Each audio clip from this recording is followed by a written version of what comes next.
Welcome to Penrose Learning, where we make understanding easy.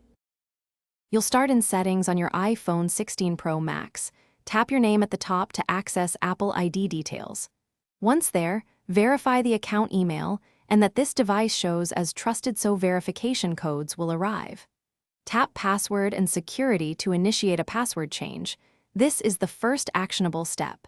If prompted, enter your current device passcode to proceed. Make sure to keep a stable Wi-Fi or cellular connection so verification and updates complete smoothly.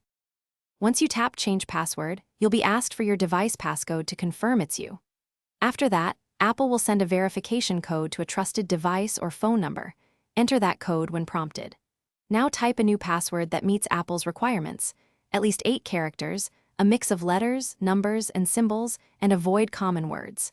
Take your time to create something memorable but secure, and double-check both entries before tapping Change to finalize.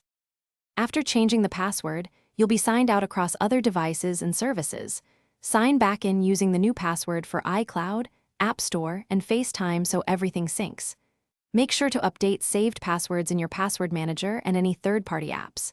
If the change fails or you can't receive verification codes, use iForget.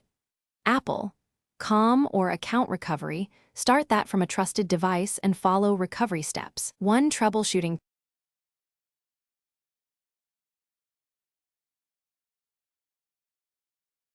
Thanks for watching. If this was helpful, leave a like and consider subscribing. See you next time.